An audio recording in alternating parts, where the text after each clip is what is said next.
what is the debt ceiling? What does it mean for the country and for markets in general? So the debt ceiling is something set by Congress that says how much money the U.S. government can spend to pay its bills.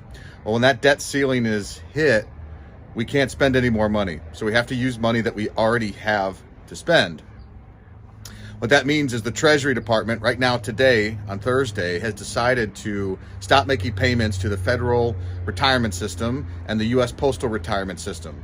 It's really just a pause on those payments. So once the debt ceiling is lifted again, which it always is in the country, in the history of the country, it's never not been lifted eventually. Once that's done, they'll make those payments to those retirement systems. So everybody will be made whole.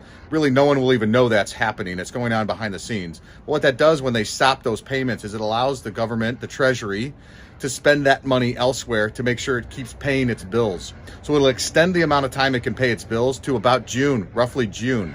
So between now and June, Congress and the president have to agree on what the debt ceiling limit should be. So as of today, really nothing is happening. No one's going to notice anything. We're not defaulting on any payments as a country, even though it maybe rocked the markets a little bit because of the news today. At the end of the day, most likely before June, there will be some negotiations and a deal will be reached between the president and the Congress to raise that debt ceiling, and then we'll be moving on like we always do. Back in 2011, this happened.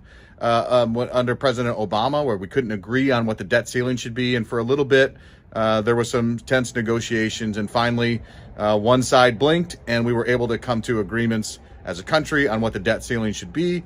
Congress and the president agreed and raised the debt ceiling, and we went on our way. So what should really happen? And again, really nothing is changing for anybody in their day-to-day lives. Nothing should be really changing in the markets, except it's not great news when the debt ceiling limits hit, because there's some uncertainty. And I think that's what the markets are reacting to. There's uncertainty as to when the negotiations will be completed and the debt ceiling limit gets lifted. And there is a slight possibility that it doesn't happen and the government completely shuts down for a bit.